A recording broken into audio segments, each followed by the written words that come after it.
खबर बलिया से है, जहां बलिया जनपद के रेवती नगर पंचायत में एक कार्यक्रम के दौरान मीडिया के सवालों का जवाब देते हुए बाहेडी विधानसभा के भाजपा के फायर ब्रांड नेत्री केतकी सिंह ने कहा कि भारत ही नहीं बल्कि संपूर्ण विश्व के सभी सनातन धर्म इतना भाव विभोर महसूस कर रहे हैं कि हमारे हृदय में न जाने कितने प्रकार के भाव हैं। ऐसा पहली बार हुआ है कि शब्द ही नहीं मिल रहे हैं। मैं अपने आप को धन्य मानती हूं और अपने देश के प्रधानमंत्री को धन्यवाद देना चाहती हूं। अगर वह नहीं होते तो आज हम शायद यह दिन हम भारतवर्ष में देख नहीं पाते। हम सभी भारतवासी प्रधानमंत्री नरेंद्र मोदी जी के लिए हमेशा ऋणी रहेंगे कि हम लोगों को यह दिन देखने को मिला है। तो वहीं विधायक केतकी सिंह ने कहा कि प्रधानमंत्री नरेंद्र मोदी तपस्वी हैं। भारत देश में जब जब परिवर्तन हुआ है, अगर परिवर्तन किसी ने किया है तो वह तपस्वी ने किया है। चाहे वह श्री रामचंद्र जी हो, चाहे विवेकानंद जी हो, चाहे आज प्रधानमंत्री नरेंद्र मोदी हो। एक तपस्वी ही देश की धारा में परिवर्तन कर सकता है और मैं तो कृतज्ञ हूँ, अपने आप को धनी मानती हूँ। मेरा अभिमान रोम रोम से भर उठता है यह सोचकर कि मेरा प्रधानमंत्री नरेंद्र मोदी जी हैं। तो वहीं विपक्ष पर हमला बोलते हुए कहा कि शर्म आनी चाहिए विपक्ष को। क्या अपने आप को भारत का पुत्र मानते हैं? उनके रगों में भारत देश का खून बह रहा है। क्या वो अपने आप को रामचंद्र जी का वंशज कह सकते हैं? क्या इतने महत्वपूर्ण दिन पर तुम्हें धिक्कार है? तो वहीं विधायक केतकी सिंह ने कहा कि जात पाती पार्टी पहुआ सब भूलकर आज के दिन इसका साक्षी बनना चाहिए, हमारे साथ चलना चाहिए था। लेकिन बहुत ही शर्म आती है कि यह राजनीति के ऊपर कभी उठ नहीं सकते। इनके मन में, इनके चाल में, इनके चरित्र में, इनके भाव में, हर चाल में राजनीति अच्छा हुआ कि रामचंद्र जी का पूजा वही कर सकता है जिसके हृदय में राम वास करते हैं।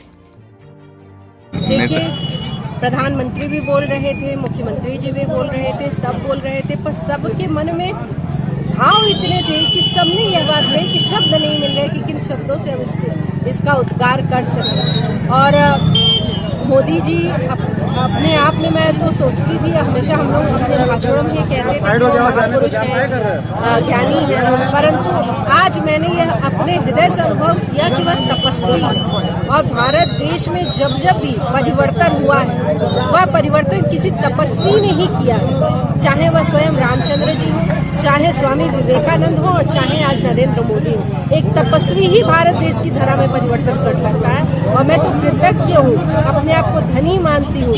मेरा रोम रोम अभिमान से भर उठता है यह सोचकर कि मेरा प्रधानमंत्री नरेंद्र मोदी जी। जिस तरह से विपक्ष कटाक्ष पे कटाक्ष करता आ रहा है, जिस तरह से राम मंदिर पे, इस पे आपकी क्या राय है? शर्म आनी चाहिए आज इस विपक्ष को, शर्म आनी चाहिए। और उन्हें अपने आप में एक बार अपने से प्रश्न करना चाहिए, क्या वह वाकई भारत देश के भूमि के अपने आप को पुत्र मानते हैं? क्या वह वाकई उनकी भी रगों में, वाकई मुझे तो यह प्रश्न मैं अपने आप से पूछती हूँ, क्या उनकी रगों में वाकई भारत देश का खून बह रहा है? क्या रामचंद्र जी के वंशज वो अपने आप को कह सकते हैं? क्या इतने महत्वपूर्ण दिन पे, अरे धिक्कार है तुम्हारी राजनीति 70, 75, 100 साल की राजनीति होगी, परंतु जो आज भारतवासियों ने दर्शन किया, जो आज हमने पाया, वह 500 वर्षों का कलंक था जो धुला है हमारे माथे से। तुम्हें तो आज बढ़ चढ़कर और जात पात पार्टी पहुआ सब भूलकर